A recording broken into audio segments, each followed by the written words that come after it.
भाग 13। पिछले भाग में सफवान और दरवेश खजाने के कमरे में पहुंचे, जहां एक रहस्यमय पहरेदार प्रकट हुआ और सफवान से पूछा कि उसे खजाने की आवश्यकता क्यों है। सफवान पहरेदार की लाल आंखों को देखकर स्तब्ध हो गया। उसके पैर कांपने लगे, मगर दिल में एक आवाज बार बार गूंज रही थी, अगर मैं झूठ बोलूंगा तो सब खत्म हो जाएगा, अगर सच कहूंगा तो शायद उम्मीद बाकी रहे। उसने कांपते होंठों से कहा, मैं यह खाना अपनी गरीबी मिटाने के लिए चाहता था, ताकि मुझे और मेरी मां को कोई भूखा न देखे। मगर अब मैं जान गया हूं कि अगर यह खाना सिर्फ मेरे लिए हो तो इसका कोई फायदा नहीं।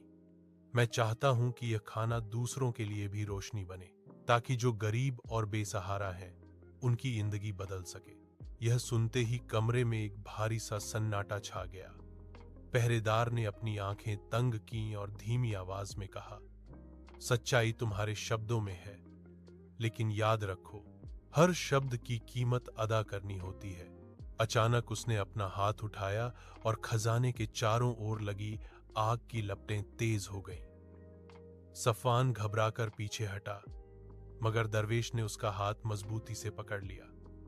दरवेश बोला, डरो मत सफवान, यह आग सिर्फ तेरा दिल आजमा रही है। अगर तेरा इरादा सच्चा है तो यह आग तुझे नुकसान नहीं पहुंचाएगी।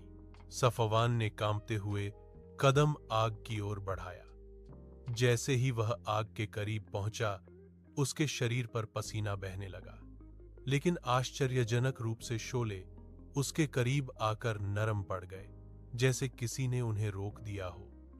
पहरेदार की गर्जदार आवाज अब नरम हो गई, तुमने पहला इम्तिहान पास कर लिया है, लेकिन खजाने तक पहुंचने के लिए 3 आजमाइशें बाकी हैं। सफवान ने चौंक कर पूछा, 3 आजमाइशें? पहरेदार ने जमीन पर अपनी उंगली फेरी और एक नक्शा नुमायूं हुआ। उस नक्शे पर 3 निशान थे। 1, अंधेरों का दरिया। 2, आईनों की सुरंग। 3, खामोशी की दीवार। पहरेदार बोला, ये तीनों इम्तिहान तुम्हारे दिल, दिमाग और रूह को परखेंगे। अगर तुम कामयाब हुए तो खाना तुम्हारा है, वरना तुम्हारा नाम भी उन बेशुमार लोगों की फहरिस्त में शामिल हो जाएगा जो हमेशा के लिए इस गुहा में खो गए। यह कहकर पहरेदार धुएं में गायब हो गया। कमरा एक बार फिर शांत हो गया और संदूक पर लगी आग भी मध्यम हो गई। सफवान ने गहरी सांस ली और दरवेश की तरफ मुड़कर कहा, मैं यह इम्तिहान दूंगा, लेकिन मुझे डर है कि कहीं मैं नाकाम न हो जाऊं। दरवेश ने मुस्कुराकर जवाब दिया, याद रखो, इंसान अपनी हिम्मत से जीतता है, डर से नहीं। तुम्हें बस अपने दिल को साफ रखना है। वे दोनों गुफा के अगले हिस्से की ओर रवाना हुए। कुछ ही देर बाद वे एक बड़े तालाब के किनारे पहुंचे। यह वही था जो पहरेदार ने नक्शे में दिखाया था, अंधेरों का दरिया। यह दरिया अजीब था। पानी स्याह था, जैसे रात की गहराई उसमें घुल गई हो। न कश्ती थी, न पुल, सिर्फ एक तंग लकड़ी की तख्ती पानी पर तैर रही थी, जो किसी भी वक्त पलट सकती थी। सफवान ने दरिया के उस पार देखा तो दूर अंधेरे में एक सुनहरी रोशनी झिलमिला रही थी। वह जानता था कि यही पहला इम्तिहान है। उसने कांपते दिल के साथ तख्ती पर कदम रखा। दरिया की ठंडी हवा उसके जिस्म में उतर गई। तख्ती हिलने लगी, पानी में लहरें उठने लगीं और गहरे अंधेरे में जैसे कोई चीज हरकत करने लगी। सफवान ने पसीने में डूबा हुआ कहा, या अल्लाह, मेरी मदद कर।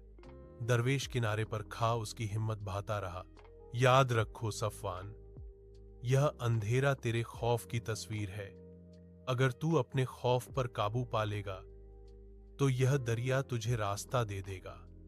सफवान ने आंखें बंद की, गहरा सांस लिया और यकीन के साथ कदम आगे बढ़ाता गया। अचानक पानी के अंदर से एक बड़ा सा साया उभरा, जैसे कोई दैत्याकार मखलूक हो। जारी है अगले भाग में। सफवान अंधेरों के दरिया में उस रहस्यमय प्राणी का सामना करेगा और फैसला होगा कि वह पहला बड़ा इम्तिहान पास करता है या हमेशा के लिए वहीं दफन हो जाता है।